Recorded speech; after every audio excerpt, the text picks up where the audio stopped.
வணக்கம், இது தமிழ் குரல். நான் உங்கள் பானு. ஐயோ, மாத்தி சொல்லிட்டேன். అందరికీ நமஸ்காரம். நேனு பானு. அவ்வளவுதான் எனக்கு தெரிஞ்ச தெலுங்கு. ஏமா சம்மந்தம் இல்லாம தெலுங்குல பேசிட்டு இருக்க அப்படின்னா, இங்க ஒருத்தர் வந்து கம்பு சுத்திட்டு இருந்தார். நான் தான் பெண்களுக்கு பாதுகாப்பு, என் ஆட்சி வந்தா பெண்களுக்கு பாதுகாப்பு, பெண்களுக்கு இதை செய்வேன், அதை செய்வேன், நலத்திட்டங்கள் செய்வேன் அப்படின்ட்டு பில்டப் பண்ணிட்டே இருந்தாரு. அவங்க பொண்டாட்டி அதெல்லாம் போட்டு உடச்சிருச்சு. அவர் ஒரு பைத்தியம், சைக்கோ, கொடுமை பண்ணி சித்திரவதை பண்ணிட்டு இருப்பாரு. அவர்கிட்ட இருந்து என்னையும் என் பிள்ளைக்குட்டியும் எப்படியா காப்பாத்துங்க அப்படின்னு சொல்லிட்டு, அது மட்டும் இல்லாம அந்த வீட்டுக்குள்ளேயே என்ன அலோவ் பண்ண மாட்டாரு அப்படின்னு கோர்ட்டுக்கு போயிட்டாங்க. கட்டின பொண்டாட்டி வீதியில நிறுத்திட்டு இவர் வந்து பெண்களுக்கு பாதுகாப்பு கொடுக்க போறாரு. இதை நம்ம நம்பணும்.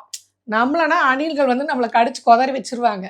சரி, இருந்தாலும் தொலையுது, நாங்க நம்புறோம். நீங்க வந்து இந்த விஷயத்த மறைக்கிறதுக்காக, அதான் அவரே சொல்லிட்டாரு, அவ்வளோலாம் வருத்து இல்லை. எது கட்டின பொண்டாட்டி டைவர்ஸ் வேணும், என் புருஷன் ஒரு சைக்கோ, எங்களையெல்லாம் வந்து இந்த மாதிரி கொடுமைப்படுத்துறாரு, மன ரீதியாகவும் உடல் ரீதியாகவும் கொடுமைப்படுத்துறாரு, என் பையன் பாருங்க இப்படி வாடகை வீட்டில் தங்கிட்டு இருக்கு, என் பொண்ணு இப்படி ஹாஸ்டல்ல இருந்து படிச்சுட்டு இருக்கு, எங்க நிலைமை இப்படி இருக்கு, கோடி கோடியா சம்பாதிக்கிறாரு, பெத்த பிள்ளைக்கும் கட்டின பொண்டாட்டிக்கும் காசு தர மாட்டேங்கிறாரு அப்படின்னு அந்த அம்மா கம்ப்ளைண்ட் பண்ணி இவரோட உண்மை முகத்தை வெளியே கொண்டு வராங்க பார்த்தீங்களா.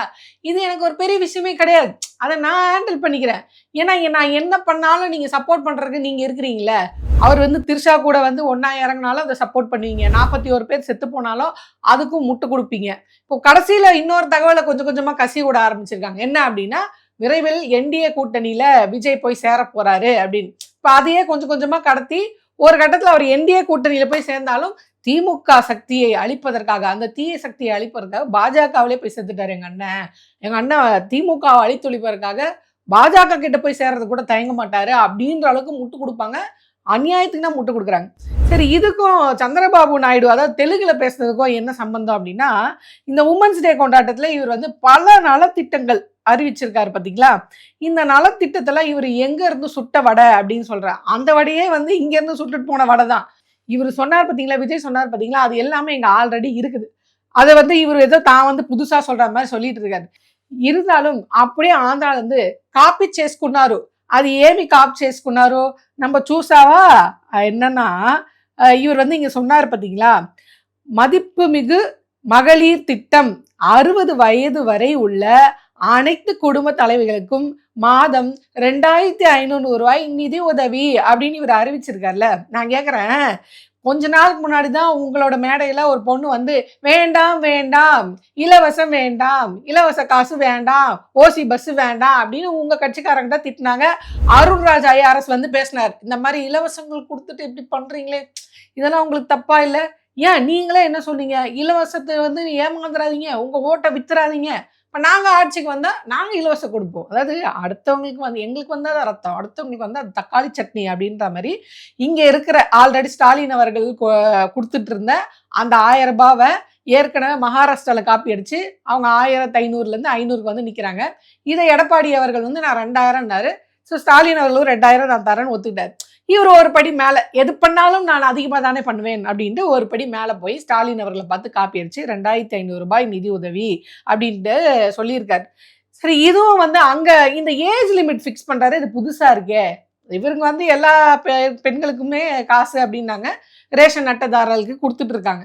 இப்போ இந்த ஏஜ் லிமிட் இவர் ஃபிக்ஸ் பண்ணுறாரு, எங்கேருந்து ஃபிக்ஸ் பண்ணுறாரு அப்படின்னு பார்க்கும்போது தான் ஆடபிட்டா நிதி அப்படின்னு ஆந்திராவில் 18 வயது முதல் 59 வயது வரை உள்ள தகுதியுள்ள அனைத்து பெண்களுக்கும் மாதம் 1500. அங்க ஆடபிட்டா நிதி அப்படின்றத இவர் மதிப்புள்ள மகளிர் திட்டம் அப்படின்னு மாத்தி அங்க 18லேருந்து 59ன்னு வச்சார்ல, கூட 1 ரூபாய் சேர்த்து. இந்த மொயிலெல்லாம் சொல்லுவாங்கல்ல, கூட ஒரு ஏழை எடுக்கும் போதுலாம் சொல்லுவாங்க, இன்னும் 1000 ரூபாய் 1000 ரூபாய் 1001 ரூபாய் 2000 ரூபாய் 2000 ரூபாய் 2001 ரூபாய் அப்படின்னு அந்த மாதிரி 59 வயதை வந்து இவர் 60 வயது அப்படின்னு சொல்லிட்டார். என்னடா ஏஜ் எல்லாம் லிமிட் எல்லாம் வைக்கிறாரு, எங்க இருந்து இவ்வளவு தூரம் அறிவு வருதுன்னா, ஆந்திரா இன்ச்சு வச்சிஸ்தாரோ அடுத்து ஒரு திட்டம் இவர் வந்து அறிவிக்கிறார். யாரு, நம்ம தவைக்க தலைவர். காமராஜர் கல்வி உரிமை திட்டம். 1ஆம் வகுப்பு முதல் 12ஆம் வகுப்பு வரை பயிலும் மாணவர்களின் பெற்றோர் அல்லது பாதுகாவலருக்கு ஆண்டுக்கு 15,000 நிதி உதவி. இதை தான் இங்கே ஒருத்தர் சொல்லிட்டு இருந்தாரு. இந்த மாதிரி 10,000 ரூபாய் நான் கொடுக்குறேன், இந்த மாதிரி கஷ்டப்படுறவங்களுக்கு வந்து அந்த இறக்கப்பட்டு நான் கொடுக்குற காசு அப்படின்னு சொன்னார்ல. சரி, இதுவும் வந்து ஆந்திராலேருந்து எப்படி காப்பி அடிச்சிருக்காங்க பாருங்க. தள்ளிக்கு வந்தனம், அதாவது நான் தள்ளி அப்படின்னு சொல்லுவாங்க இல்லையா, அந்த தள்ளிக்கு வந்தனம். 1ஆம் வகுப்பு முதல் 12ஆம் வகுப்பு வரை பயிலும் மாணவர்களுக்கு ஆண்டுதோறும் 15,000 நிதி உதவி அப்படியே காப்பி அடிச்சிருக்காங்க. ஸோ அங்கே மாணவர்களுக்கு அப்படின்னு சொல்லியிருக்காங்க. இவர் வந்து கூட கொஞ்சம் பெற்றோருக்கு அப்படின்னு பட்டி டிங்கரிங்களா பார்த்துருக்காரு. ரெண்டாவதா அன்னபூரணி சூப்பர் 6 அப்படின்னு ஒரு திட்டத்தை அறிவிச்சிருக்காரு. அது என்ன அப்படின்னு பார்த்தீங்கன்னா, ஒவ்வொரு குடும்பத்திற்கும் கட்டணம் இல்லாமல் ஆண்டுக்கு 6 சமையல் எரிவாயு சிலிண்டர் அப்படின்னு அறிவிச்சிருக்காரு. இதுவும் எங்க இருந்து காப்பி அடிச்சிருக்காருன்னா, அங்கே சந்திரபாபு நாயுடு கிட்ட இருந்து டைரக்டான காப்பி தான். என்னன்னா தீபம் 2.2ன்னு அவர் பேர் வச்சிருக்காரு.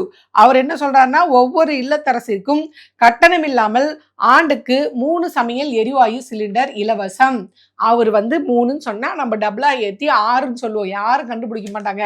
இந்த பழைய காலத்து படத்துலலாம் வந்து மாறுவேஷம் போடுவாங்க. என்னன்னா ஒரு இங்கே ஒரு மறு ஒன்று ஒட்டிட்டு வந்துருவாங்க, அடர்த்தியா புருவம் ஒட்டிடுவாங்க. என்னங்க எனக்கு உங்களை ஆளே தெரியலங்க அப்படின்னா, இருக்கட்டும் நான் மாறு வேஷத்துல வந்திருக்கேன்னு. அந்த மாதிரி அண்ணன் மாறு வேஷம் போட்டிருக்காரு. எதுக்கு? மகளிரோட நலத்திட்டங்களுக்கு மாறு வேஷம் போட்டிருக்காரு. அவர் சந்திரபாபு நாயுடு 3ன்னு சொன்னா நம்ம 6ன்னு சொல்றான் அப்படின்ட்டு 6 சொல்லியிருக்காரு, சிலிண்டர்ல ஏற்றிருக்காரு. ஆனா காப்பி அங்கிருந்து அடிச்சிருக்காரு. அடுத்து வெற்றி பயண திட்டம். அனைத்து அரசு பேருந்துகளிலும் பெண்கள் கட்டணமின்றி பயணம் செய்யலாம். இப்ப நாங்கெல்லாம் எதுல பயணம் செஞ்சுட்டு இருக்கோம்? அரசு பேருந்துல கட்டணம் இல்லாம தானே பயணம் செஞ்சுட்டு இருக்கோம். அதாவது இந்த ஏசி டீலக்ஸ் இந்த மாதிரி மொத்தமா எல்லாத்தையுமே ஃப்ரீ அப்படின்னு சொல்லியிருக்காரு. ஸோ இது ஆல்ரெடி இங்க இருக்கிறது தான். அங்கே ஆல்ரெடி அரசு பொது போக்குவரத்து எல்லாமே வந்து பெண்களுக்கு கட்டணம் இல்லாமல் தான் இருக்குது. இது எடப்பாடி ஐயாட்ட கத்துக்கோங்க. அவர் பார்த்தீங்களா, ஆண்களுக்கும் சேர்த்து ஃப்ரீயாக விட்டுருக்கிறார்கள். அந்த மாதிரி அங்கேருந்து இதை வந்து திருடியிருக்காங்களா அப்படின்னா, ஆல்ரெடி இங்கே போயிட்டு இருக்கிறது அவர் திருடியிருக்காரு. அவங்க என்ன சொல்லியிருக்காங்க அப்படின்னு பார்த்தீங்கன்னா, ஆந்திராவில் ஸ்ரீ சக்தி அப்படின்ட்டு AC super luxury ultra deluxe interstate nonstop தவிர்த்து அனைத்து மாநில அரசு பேருந்துகளும் பெண்கள் கட்டணமின்றி பயணம் செய்யலாம். ஸோ அதுவே எங்கேருந்து போயிருக்குன்னா, இங்கேருந்து தான் போயிருக்கு. இங்கே ஸ்டாலின் அவர்கள் அரசு பேருந்தில் வந்து இலவச பயணம் அப்படின்னு பெண்களுக்கு அறிவிச்சிருக்காரு. அதை பார்த்து தான் ஒவ்வொருத்தரும் அங்கே பண்ணியிருக்காங்க. அவரை பார்த்து இவரு காப்பி அடிச்சிருக்காரு. என்ன அவர் வந்து போட்டார், AC super luxury ultra deluxe interstate நான் ஸ்டாப் இதெல்லாம் தவிர்த்து நாங்கள் வந்து இலவசமாக கொடுக்குறோன்னு. அண்ணன் தான் ஒரு படி ஏற்றி கொடுப்பாரு இல்லையா. அதனால அனைத்து அரசு பேருந்துகளிலும் பெண்கள் கட்டணம் இல்லாமல் பயணம் செய்யலாம் அப்படின்னு ஒரு படி ஏற்றி கொடுத்தா பட்டி டிங்கரிங் பார்த்தா கண்டுபிடிக்க மாட்டாங்க அப்படின்னு. அதே மாதிரி அடுத்து என்ன காப்பி அடிச்சிருக்காங்க அப்படின்னு பார்த்தீங்கன்னா, ராணி வேலு நாச்சியார் படை பெண்கள் மற்றும் குழந்தைகளின் பாதுகாப்பிற்காக பெண்கள் மட்டுமே கொண்ட சாதாரண உடை அணியும் சிறப்பு போலீஸ் படை. அதாவது இதுக்கு நான் ஒரு விளக்கு சொல்லி ஆகணும். பெண்கள் வேலைக்கு வரணும், அதுலேயும் யூனிஃபார்ம் சர்வீஸில் வரணும்னு அப்படின்னு ஆசைப்பட்டு கலைஞர் அவர்கள் தான் பெண்களை வந்து முதல்ல யூனிஃபார்ம் சர்வீஸ்குள்ளே கொண்டு வந்து பெண்கள் போலீஸ் அப்படின்னு ஒன்று உருவாக்குனவர். அதுலேருந்து வந்தது தான் இன்னைக்கு பெண்கள் வந்து யூனிஃபார்ம் சர்வீஸில் இந்த காவல் நிலையம், பெண் காவல் நிலையங்கள்லாம் இருக்குது, பெண்கள் போலீஸ் இதில் இருக்கிறாங்க. இப்போ இவர் வந்து ஏதோ புதுசாக வந்து என்னன்னா யூனிஃபார்மை மட்டும் மாற்றிடுறாரு. சாதாரண உடை அணிந்து சிறப்பு போலீஸ் படைன்னு ஆகிப்போச்சு. அதில் சாதா உடை என்ன, இந்த மாதிரி போலீஸ் உடை என்ன அப்படின்னு நான் யோசித்தேன். எங்கேருந்து இதை யோசிச்சாருன்னு பார்த்தா, அதுவும் அங்கே ஆந்திராவிலேருந்து தான் தூக்கியிருக்காங்க. சக்தி டீம். இங்கே இவங்க வச்ச பேர் வந்து ராணி வேலு நாச்சியார். அவங்க வச்ச டீம் என்ன பார்த்தீங்கன்னா சக்தி டீம்ஸ். அதாவது பெண்கள் மற்றும் குழந்தைகளின் பாதுகாப்பிற்காக பெண்கள் மட்டுமே கொண்ட சாதாரண உடை அணிந்த சிறப்பு போலீஸ் படை. அச்சிப்பிடாம காப்பி அடிச்சிருக்காங்க. ஒரு படத்துல கவுண்டமணிக்கு வந்து மாலை எல்லாம் போட்டு போவாங்க. என்னங்க ஏன் என் பையனுக்கு வந்து நீங்க மாலை போடுறீங்க? அது இல்லைங்க, நான் பரீட்சை எழுதும் போது என் முன்னாடி பெஞ்சில் அவரு தாங்க ஒருத்தர் உட்காந்து பரீட்சை எழுதினாரு, கவுண்டமணி தான் உட்காந்து எழுதினார்ல, அவரை பார்த்து காப்பி அடிச்சேன்னா பாஸ் ஆயிட்டேன், ஆனா அவரு ஃபெயில் ஆயிட்டாரு அப்படின்னு சொல்லுவாங்க. ஸோ அந்த மாதிரி கதையா இவர் வந்து அப்படியே பார்த்து காப்பி அடிச்சிருக்காரு. ஆனா இங்க என்ன விஷயம்னா, அவர் பாஸ் ஆயிட்டார். யாரு? சந்திரபாபு நாயுடு பாஸ் ஆயிட்டாரு. இவர் கூடி சீக்கிரம் ஃபெயில் ஆயிடுவார். அதாவது சொந்தமா எதுவுமே யோசிக்கிறது இல்லை. அவர் பேசின வீடியோவை நான் வந்து பார்த்தேன். அதில் வந்து அவர் சொல்றாரு, பெண்கள் பயணிக்கும் பேருந்துகளில் கேமராக்கள் வைக்கப்படும். அதுவும் குறிப்பாக இந்த மாதிரி ஷேர் ஆட்டோ, தனியாக எல்லோ கலர் ஆட்டோ இருக்கு பார்த்தீங்களா, அதாவது தனிநபர் ஓட்டுவாங்க, ஆனால் ப்ரைவேட்டாக இல்லாமல் யார் வேணாலும் போலாம் வரல இல்லையா, பொது சேவையில் இருக்கு. இந்த ஆட்டோ முதல் கொண்டு நான் கேமரா வைப்பேன். அதாவது விஜய்னா உங்கள் கவனத்திற்கு ஆல்ரெடி இங்க இருக்கக்கூடிய கவர்மெண்ட் பஸ்களில் கேமரா பொருத்தப்பட்டிருக்கிறது, அலாரம் இருக்கிறது. உங்களுக்கு ஏதாவது எமர்ஜென்சினா அந்த அலாரத்தை இது பண்ணீங்கன்னா பஸ் நிறுத்தப்படும். ஆல்ரெடி இங்க பெண்களுக்கு பிங்க் ஆட்டோ சர்வீஸ்னு இருக்கு. அந்த பிங்க் ஆட்டோ சர்வீஸ்ல ஜிபிஆர்எஸ் இருக்கிறது. அதை ட்ராக் பண்ணலாம். அந்த ஆட்டோவை ட்ராக் பண்ணலாம். ஸோ இவ்வளோ விஷயம் போயிட்டு இருக்கு. அது மட்டும் இல்லாம பெண்கள் எங்கேயாவது நான் ராத்திரி நேரத்துல நடு ரோட்ல நின்னுட்டாங்கன்னா, அவங்க எந்த இடத்துல இருந்து ஸ்பாட்ல இருந்து ஃபோன் பண்றாங்களோ, அந்த ஸ்பாட்டுக்கு பெண் காவலாளர்கள் உள்பட அங்கே போலீஸ் ஸ்பாட்டுக்கு வந்து உங்கள கொண்டு வந்து வீட்ல விடும். அதுக்காக ஸ்பெஷல் பேட்ரோல் இருக்கிறது. இந்த மாதிரி இந்த திராவிட மாடல் ஆட்சியில பெண்களுக்கான பல பாதுகாப்பு நடவடிக்கைகள் ஆல்ரெடி எடுக்கப்பட்டிருக்கிறது. அதனால் நீங்கள் புதுசாக எதுவும் காது குத்த வேண்டாம். அதுல இன்னொரு சிறப்பு என்ன அப்படின்னா, 10 வருஷத்துக்கு முன்னாடி வந்த நலத்திட்டங்களை இவர் கூட்டிட்டு வந்துட்டார். அதுலயும் ஒரு இது என்னன்னா, ஒரு இது சேர்த்து சொல்லிட்டார். அதாவது முன்னாடிலாம் வந்து குழந்தை பிறந்தா அம்மையார் ஜெயலலிதா அவர்கள் வந்து அந்த கிட்டு கொடுப்பாங்க. குழந்தை பிறந்த உடனே அந்த ஒரு பெட்டிக்குள்ள அந்த குழந்தைக்கான துணி, நெயில் கட்டர், சோப்பு, அப்புறம் அந்த தைலம், இந்த சத்து மாவு, லேகியம் அப்படின்னு 12 ஐட்டமோ 16 ஐட்டமோ என்னவோ வச்சு அந்த அம்மா கொடுக்கும். இதே மாதிரி இவர் சொன்னார் பார்த்தீங்களா, ஒப்பிச்சார்ல, நாப்கின்னு, கொசுவலை அப்படின்னு எல்லாம் ஒப்பிச்சார்ல. இது ஏதோ புதுசா சொல்ற மாதிரி இவர் சொல்லிட்டு இருக்காரு. அப்பயே இருந்துச்சு, 10 வருஷத்துக்கு முன்னாடில இருந்து இருக்கு, இப்பயே இருக்குது, கொடுத்துட்டு தான் இருக்காங்க. இதை நான் புதுசா கொடுக்குறேன் மாதிரி எடுத்துட்டு வந்து இங்க சொல்லிட்டு இருந்தாரு. ஸோ நான் கொடுக்கும்போது ஏதாவது ஒன்று கொடுக்கணும் அப்படின்றதுக்காக நான் வந்து ஒரு மோதிரம், பிறந்த குழந்தைக்கு ஒரு மோதிரம், தங்க மோதிரம் ஒன்றும் வேணாம். இங்கே எக்மோர் பேபி ஹாஸ்பிட்டலு, ஆர்எஸ்ஆர் ஹாஸ்பிட்டல்லாம் இருக்குது, இல்லை பிரசவம் ஆகிற ஹாஸ்பிட்டல் இப்போ ராயப்பேட்டால இருக்குது. இங்கே போய் பாருங்க, ஒரு நாளைக்கு எத்தனை குழந்தை பிறக்குதுன்னு. அத்தனை குழந்தைக்கு ஃபர்ஸ்ட் இவர் வந்து மோதிரம் செஞ்சு போட்டுருவாரா அப்படின்ற மாதிரி தான் என் கேள்வி வந்து. இது யதார்த்தத்துக்கு பொருந்தாது. தமிழ்நாடு முழுக்க எத்தனை மகப்பேறு மருத்துவமனை இருக்குது, எத்தனை குழந்தைக்கு பிறக்குது. இது அரசு மருத்துவமனையில் பிறக்கிறவங்களுக்கு மட்டுமா, இல்லை ப்ரைவேட் ஹாஸ்பிட்டலில் பிறக்கிறவங்களுக்கு மட்டுமா, பிறக்கிற குழந்தைக்குமா சேர்த்தா அப்படின்னு தெரியல. ஆக ஏற்கனவே இருக்கக்கூடிய அந்த இலவச கிட்டில் கூட ஒரு மோதிரத்தையும் சேர்த்து நான் புதுசாக கொண்டு வரேன் பெண்களுக்காக அப்படின்ற மாதிரி பேசியிருக்காரு. ஸோ இது வரைக்கும் இவர் வந்து என்னென்ன சொல்லிட்டு இருந்தாருன்னா, ஆண் எஸ்பி, பெண் எஸ்பி, ஆண் எடையாளர், பெண் எடையாளர். இதை கேட்டு இவங்களே வந்து என்ன சொன்னாங்கன்னா, ஆண் முதல்வர், பெண் முதல்வர், அந்த பெண் முதல்வர் திருசாதான் அப்படின்னு. இப்போ ஒரு கட்டம் மேலே அப்டேட் ஆயிருக்காரு. என்ன ஆயிருக்காரு அப்படின்னு பார்த்தீங்கன்னா, பெண்களுக்குன்னு தனியா கோட்டு. அதுல அவருக்கே மனசாட்சி உறுத்தி இருக்கு. இப்ப ஏற்கனவே இருக்குன்னு நீங்க சொல்வீங்க, இருந்தாலும் முழுக்க முழுக்க பெண்களுக்காக ஒரு கோட், ஏற்கனவே ஒரு கோட் இருக்கும்போது எதுக்கு தனியா ஒரு கோட்டு அப்படின்னா, நான் வந்தா ஏதாவது செய்யறேன்னு சொல்லி ஆகணும்ல.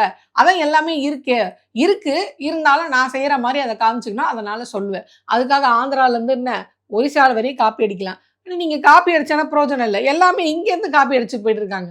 அதாவது இங்க போட்டிருக்க அந்த காலை உணவு திட்டம், அது மட்டும் இல்லாம இந்த மகளிருக்கு ரூ. 1000 இலவச பேருந்து, இந்த மாதிரி பெண்கள் விடுதி, இந்த மாதிரி பல விஷயங்களை நார்த்ல இருந்து வந்து பார்த்துட்டு நல்லா பண்ணியிருக்கீங்க, இந்த ஸ்கீம் நல்லா இருக்கு. கனடால இருக்கவங்களே பேசுறாங்க, இந்த மாதிரி காலை உணவு திட்டம் கொடுக்கலாமா அப்படின்ற மாதிரி டிஸ்கஷன்ல பண்ணிட்டு இருக்காங்க. ஸோ இங்க அவ்வளோ அட்வான்ஸா எல்லாமே போயிட்டு இருக்கு. இவர் புதுசா வந்துட்டார், நான் வந்தா இதெல்லாம் செய்வேன் அப்படின்னு. ஏற்கனவே இருக்கக்கூடிய திட்டங்களுக்கு புதுசு புதுசா பேர் வச்சு நான் இதை செய்வேன். அதான் அந்த நாப்கின் இருக்கு பாருங்க, எல்லாருக்குமே நாங்கள் கொடுப்போம். நான் காலேஜ் படிக்கிற காலத்துலேருந்தே இருந்தது அதெல்லாம். கவர்மெண்ட் சார்பாக ஃப்ரீயாக நாப்கின் கொடுத்துட்டு இருப்பாங்க. இவர் வந்து புதுசாக சொல்லிட்டு இருக்கார், நான் நாப்கின் கொடுப்பேன். அதுலேயும் அவருக்கே மைண்ட் வைஸ், டே இதெல்லாம் கொடுத்துட்டு இருக்காங்க அப்படின்னு யாரோ கூட்டத்தில் சொல்லிட்டாங்க போல. அது இப்போ சரியா கொடுக்கல, நான் வந்தால் நல்லா கொடுப்பாங்க. ஆக மொத்தம் இங்கே எல்லாமே நடந்துட்டு இருக்கு அப்படின்றத அவரே போட்டு உடச்சிடுறாரு. இதெல்லாம் நடந்துட்டு இருக்கு, ஆனால் நான் வந்தால் இதை பண்ணுவேன். இதெல்லாம் கொடுத்துட்டு இருக்காங்க, ஆனால் இதெல்லாம் நான் வந்தால் பண்ணுவேன் அப்படின்னு அவரே நான் வந்து சேர்த்து அவரே சொல்லிக்கிறாரு. ஸோ இங்கேருந்து ஆந்திராவிடமிருந்து காப்பி எடுத்துக்கொண்டு வந்திருக்கிறார் விஜய் அவர்கள். யாரோ, அதாவது தமிழ்நாட்டில் இருக்கிறத டைரக்டா அப்படி சொல்லிட்டா காரி துப்பிடுவாங்க அப்படின்றதுனால ஆந்திராவிலேருந்து காப்பி அடிச்சாரு. அதையும் கண்டுபிடிச்சி போட்டாங்க. இதில் ஹைலைட்டே என்ன அப்படின்னு பார்த்தீங்கன்னா, கடைசிக்கு முடிக்கும் போது சொன்ன ஸ்டேட்மெண்ட் தான். இந்த மாதிரி நீங்களாம் வந்து இப்போ ஒரு விஷயம் நடக்குது, ஏதோ பக்கத்து வீட்டில் இந்த விஷயம் நடக்கிற மாதிரி ஒரு விஷயம் நடந்துட்டு இருக்கு. அந்த விஷயத்துக்காக நீங்களாம் வந்து முட்டு கொடுக்குறீங்க, அதனால உங்களை எல்லாம் அசிங்கமாக திட்டுறாங்கல்ல, அப்படி அதனால நீங்கள் அசிங்கப்பட்டுக்கிறத பார்க்கும்போது எனக்கு அசிங்கமாக இருக்குது, அதனால நீங்கள் முட்டு கொடுக்காதீங்க, அதை நான் பார்த்துக்கிறேன். நீங்கள் தான் பார்த்துக்கணும். உங்கள் டைவர்ஸ் கேஸை நீங்கள் தான் பார்த்துக்கணும். நாங்களா பார்த்துக்க முடியும்? உங்கள் பொண்டாட்டி டைவர்ஸ் நோட்டீஸ் போட்டால் நீங்கள் தான் கோர்ட்டும் கையுமா போய், இல்லைம்மா இதை பஞ்சாயத்து பண்ணி முடிச்சுக்கலாம், இல்லைம்மா டைவர்ஸ் கொடுத்துக்கலாம், திருஷா கூடயே நான் கிளம்பிக்கிறேன் அப்படின்னு ஏதாவது ஒன்று நீங்கள் தான் பண்ணி ஆகணும். நீங்கள் பார்த்துக்காம நாங்களா பார்த்துக்க முடியும் அப்படின்ற மாதிரி எல்லாரும் கேள்வி கேட்டு இருக்கிறார்கள். ஸோ நான் பார்த்துக்கிறேன், அவ்வளோ வருத்தம்லாம் இல்லை. 26 வருஷம் குடும்பம் நடத்த பொண்டாட்டி அவ்வளோ வருத்தம்லாம் கிடையாது நீங்க அதுக்காக இவ்வளவு தூரம் யோசிக்காதீங்க. பொண்டாட்டி முக்கியம் கிடையாது, பையன் முக்கியம் கிடையாது, பொண்ணு முக்கியம் கிடையாது, அப்பா அம்மா முக்கியம் கிடையாது. யாரு தான் முக்கியம்? இல்ல சொல்லுங்க, யார் முக்கியம்? யாருக்கு ஓடி ஓடி இப்படி உழைக்கிறீங்க? எதுக்கு சம்பாதிக்கிறீங்க? டைவ் வ வ அந்த மனைவியும் வந்து நடுரோட்டுல நிறுத்துவேன். வீட்டுக்குள்ள சேர்க்க மாட்டேன். ஆனா, நான் மகளிர்களுக்கு பாதுகாப்பு. இன்னும் நான் நெறைய நலத்திட்டங்கள் வந்து இனி வரப்போகக்கூடிய அ கூட்டங்கள்ல நான் பெண்களுக்காக அதிரடியாக அறிவிப்பேன். ஒரு அறிவிப்பு வேற. இப்ப இங்க ஆந்திராலருந்து காப்பி அடிச்சிட்டீங்க. அடுத்து இந்த கேரளாலருந்தா, இல்ல கர்நாடகாலருந்து காப்பி அடிக்க போறீங்களா? எங்க காப்பி அடிச்சாலும் அதான் கண்டுபிடிச்சிடுறாங்களே. உங்களுக்கு ஏன் இந்த வேல? அப்படின்றதா தோணுது. ஆனா, இவ்வளவு தூரம் மோசமான அதாவது அவர் பேச பேசவே நான் வந்து சொல்லிட்டு இருந்தேன். இதெல்லாம் ஆல்ரெடி இருக்கு. இவரு என்ன இந்த மாரி பேசிட்டு இருக்காரு? ஏதாவது புதுசா சொன்னா பரவால்ல. லைட் வைக்கிறேன், கேமரா வைக்கிறேன்னு. ஒவ்வொரு சிக்னல்லயும் கேமரா இருந்துட்டு இருக்கு. இப்ப இது எங்க ஊர் தான். எங்க ஊரோட எல்லை ஸ்டார்டிங்ல கேமரா இருக்கும். யார் உள்ள வரா? யார் போறா? அப்படின்ற மாரி கேமரா இருக்கும். ஸோ இந்த மாரி ஆல்ரெடி எல்லாமே போயிட்டு இருக்கு. என்னென்ன பாசிபிளோ பிராக்டிகலா எது நடக்குமோ, அத இந்த அரசு செஞ்சுட்டு இருக்கு. ஆனா எதுவுமே நடக்காது. முட்டு சந்துக்குள்ள போய் நான் கேமரா வைப்பேன். அதுக்கப்புறம் வந்து லைட் வைப்பேன். இவர் அத எப்படி சமாளிப்பாரு? ஒரு வேளை இவர் ஆட்சிக்கு வந்தா எப்படி சமாளிப்பாரு? ஒவ்வொரு வீட்லயும் விஜய் இருக்காரு. ஒவ்வொரு வீட்லயும் கேமரா வைங்க. அந்தந்த வீட்ல கேமரா வைங்க. இதான் நாங்க ஆட்சிக்கு வந்தா கேமரா வைக்கிறோம்னு சொன்னோம்ல, அதான். அவங்கவங்க வீட்ல சிசிடிவி கேமரா போட்டு வச்சிருப்பாங்க. இவரு என்ன சொல்றாருன்னா, "எங்க அண்ணன் நீங்க வந்து ஆட்சிக்கு வந்தா கேமரா வைக்கிறேன், நீங்களே வைக்கலன்னா?" அதான் ஒவ்வொரு வீட்லயும் விஜய் இருக்காரு. விஜய் இருக்க வீட்ல இருக்க கேமரா, நாங்க வச்ச கேமரா. நாங்க வச்சா என்ன? இந்த விஜய் அவருடைய கட்சிய சேர்ந்தவர் வச்சா என்ன? நானும் விஜய் தான், அவங்களும் விஜய் தான். அதனால விஜய் சார்பா அவங்க வச்சாங்க அப்படின்ட்டு கணக்கு எழுதி காமிச்சுருவாரு. ஸ்டாலின் அவர்களுக்கு ஸ்டாலின் வரின்னு ஒண்ணு போயிட்டு இருக்கு. 30% அவங்களுக்கு 30% வந்து போயிட்டு இருக்கு அப்படின்னு. நீங்க அதுக்கு ஏதாவது ஆதாரத்தோட பேசணும். 30% வந்து போயிட்டு இருக்கு. பாருங்க ஆதாரம் நான் காட்டுறேன் அப்படின்னு இது பண்ணணும். இவங்க எப்ப பேசினாலும் சரி, இவர் மட்டும் இல்ல. இந்த கட்சியில இருக்க யாரும் சரி, இந்த கட்சியோட சப்போர்ட்டரும் சரி, மேல் போக்க பிளெயினா ஒரு ஸ்டேட்மெண்ட் தான் குடுத்துட்டு போவாங்க. ஏன்னா மக்கள் போய் அத ஆராய போறதில்ல. இது உண்மையா? இது பொய்யா? இது எத்தன சதவீதம் உண்மையா இருக்கும் அப்படின்னு. பழைய படங்கள்லாம் சொல்லுவாங்கல்ல, இந்த மாரி அரசியல்வாதினா கொள்ளடிப்பாங்க, ஊழல் பண்ணுவாங்க.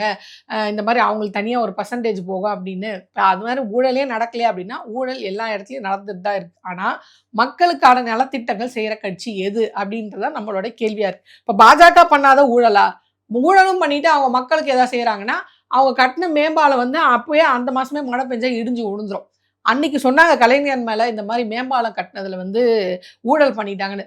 இன்னைக்கு கலைஞர் அவர்கள் போயிட்டாரு. ஆனா அவர் கட்டுன மேம்பாலம் இன்னுமே நிக்குது.